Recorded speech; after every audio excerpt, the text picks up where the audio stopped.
they felt like they needed to do something to get the attention of their parents. Like, since you're not going to give me the attention, like usually you will not come to see me in school, and now I would do something that the school would have to call you. So you're going to come and see me in this school by fire by force.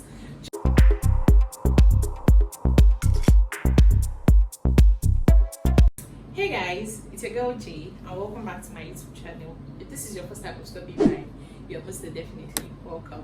Also, if you are returning back to this channel, thanks so much for sticking with this baby girl. I do not take it for granted. From the topic, you already know we are going to be talking about. So I've been longing to do a story time on this channel, and here is one. And I've decided to call the story time on this channel Talk with J. So it's going to be coming like in episodes and all of that. And today is the first episode. It's going to be about gist, amebo, parental rants, parental tips,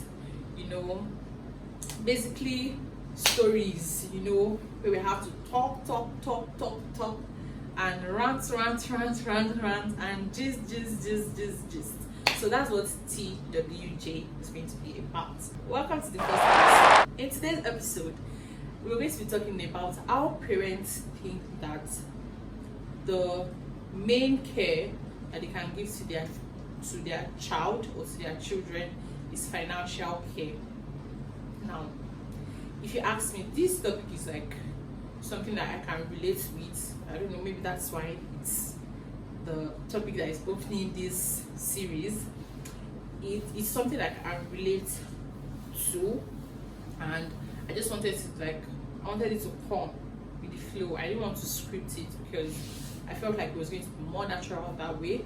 So it is funny how parents of today think that once they provide for your needs, once they send money to your account, once they buy you clothes, once they buy you shoes, once they buy you almost the basic things that you need, they feel like that's you should not want anything else. And the truth is, they get it all wrong at that point. Because okay, let me just tell you guys like a small story. Anyways, so while I was in school, I started school as a boarding house student right from my primary school. So I was in boarding house, and my dad used to come and see me when he could, because the job that he was doing then required him to travel and stay there for like a very long time, and then before he comes back and all of that. So he used to come like a few times, and my mom was late as at then, when I was very young. So I just had like my dad, and then I got into secondary school and I was in boarding school again, and I'd grown wiser. I'd known like my left from my right, and in boarding school we used to have like visiting days. So visiting days are like, for those that didn't go to boarding schools, please, if you can relate, let me know in the comment section. Okay, boarding school people, so we usually have like visiting days, and visiting days are more like where parents, guardians come to school to see their wards, to see their children, to see their kids, bring things for them, all these things that school does not provide, basically. Let's just say luxury. Let me put it at that. So my boarding school was very strict in that we only had a talk shop. We're not allowed to use cash. So what it was like was your parents would drop your pocket money in cash to your house mother. We used to call like whoever headed like the hostel, we used to call him house mother and house father. So your pocket money is going to be dropped to the house mother, and then when you need to buy something or that sort of thing, you're just going to give me like tickets, the school tickets. So, and the school tickets came in like different notes. There was like 10 naira, 20 naira, 15 naira. I think 15 naira was the highest. I think 15 naira was the highest. So it just came like that. So every time we go to collect pocket money for the week from our house mother. They are giving like a bunch of tickets. So a bunch of tickets can have like 100 naira. Since if it has 10 naira notes, it would have 100 naira. If it has 20 naira notes, you know, like that. So visiting days were days that I always didn't want to anticipate it. Why? Because it was a day that I always felt sad, because most of the times my dad was not able to like come to see me, you know, and that many stuff, and I was just there looking at other parents you know, coming to see their children. Some they bring all cooked meals for them, you know, they give them, they take pictures, they eat together, you know, family time. Now I didn't have any of those. Yes, I didn't have any of those. So I didn't even like to come out of the hostel on visiting days until it came to a time that I was like, see, I beg I'm not gonna put myself in this situation. It just happens that my dad's job is like that. So then I'll just come out, and then I found out that some of my friends' parents actually cared. So when they see me, they call me, tell me to eat with them. And because I know that their parents and my parents are like very good friends and all of that, I would take the food, and then probably later in the week I would call my dad to tell him that, oh, this person gave me food, this, that, and then he would call them to say thank you and all that many stuff. So it was like that. And then university days, I started living with like my guardian, and she was like she's a very good person. They are very good people. They sent me to like one of the best schools, you know, and I started growing, and I started realizing that it was more about putting money in the account than coming to see me in school, coming to spend time with me in school, you know. Even calls, there are days that I call and it's like, oh, I'm busy, I'll call you back later, and they never call back. And when I call back, they'll be like, oh, they forgot, they were so busy, this, that. So I felt like it was just all about money.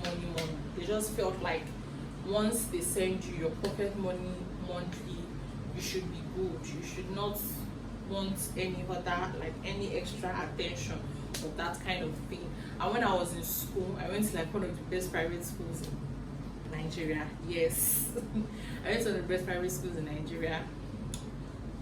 I realized that the reason why a lot of people or a lot of students strayed away or joined, let me use, I don't know, a word that people can relate to. The reason why a lot of students joined bad gang or started to do bad things or things that were not responsible enough, because I'm not a judge of characters, okay, so I'm not judging anybody here, but I just feel like the reason why some students started doing things that their parents would not approve of is because they felt they needed to get the attention from somewhere, one, or they felt like they needed to do something to get the attention of their parents. Like, since you're not going to give me the attention, like usually you will not come to see me in school, and I would do something that the school would have to call you, so you're going to come and see me in this school by fire by force. Do you understand? So I saw lots of cases like that in my school. You know, they would go outside school, they would do different stuff. Like I said, I'm not judging anybody, but they would do different stuff. They would come back to school and then they would get caught. Either they go out of school without a pass. Yes, my university was more like an advanced secondary school. Yes, so you need like a pass, or you needed like a pass to go out of the school then. So if you don't have a pass or an exit, well, we called it pass then, but in secondary school it was called exit. So if you don't have any of those two, it still means the same thing. You cannot go out of school. But some will find their way out, they will go out, and when they are coming back, they either catch them, or some will be caught doing drugs, some will be caught doing different, you know, things that the school does not approve of, and then they have to call their parents to come and see the school or something, and then it becomes like a real issue. I just feel like there are people out there that are still in that situation that their parents put them into, either intentionally or non-intentionally. And I feel like parents need to wake up to this, to the fact that financial care is not the priority of care that you give to your children, that you give to your daughter, that you give to your son. They require your attention in other ways. They require you to be able to talk with them, gist with them, you know, have some time to bond. You know, truth is, some children would rather have their parents as confidants, but because their parents don't have time for them, you know, it's also about, oh, how much do you need? Okay, send your account number, I'll send the money to you, or my PA will send money to you, and it's finished. You know, I feel like kids would rather have their parents as confident, but the parenting of today, or the parents of today, don't see that aspect of parenting as priority. So they just put it off like one side, and they feel like if I can give you money to buy everything that you would possibly need, then you should be fine, you know. And truth is, most of the times the money that they even give, because I don't know, the money that they even give is not always enough, you know, because they keep giving money, and the child gets so used to having money that when they don't have money and they cannot reach you because you don't have time, you'll get the money through other means. So I feel like if our parents have made that mistake, the adults, as a whole, let's say adults, yeah, the adults of today, the adolescents going into adults of today, should put these things into consideration. My mates, I'm not married, so people like me, my age range, those that are young in their marriage, planning to have kids, already have kids, that are growing up, should look into all of these things and make sure that parenting is all round, like in every facet. Don't leave out any aspect of parenting. See guys, basically just make sure that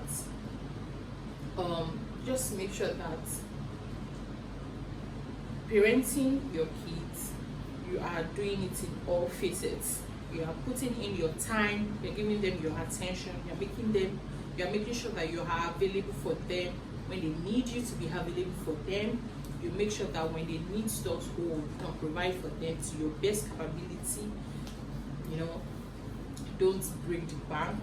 I'm not saying don't go out, like don't go all the way for your kids, but you don't have to steal. If you don't have it, you don't have it. If you have it, please, and you feel like it is reasonable for you to give them, please go ahead and do that. But I just feel like the orientation that once you give a child money, the child should be okay with every other thing is super wrong. It is absolutely wrong, and it should change. So that is basically what this episode is about. Yeah, so for further discussions, because I want to hear you guys' opinion, trust me, I know that I'm not the only one that can relate to this issue. So please, we're going to like take this discussion over to my Instagram page. I'm going to put a post on it, and then we can talk in the comment section and that many stuff, and then you can share your stories with me. I promise I'll keep you anonymous and all of that. I would not show your identification. Please send your stories to me. My handle is D.I.Y_. That's my private Instagram handle. Okay, so send me that story of yours and let me know what it's like. I know a lot of students can relate to this. So please, I want to hear your stories. I want to read your stories. I'm going to be posting them, but I'm going to keep you anonymous. I promise.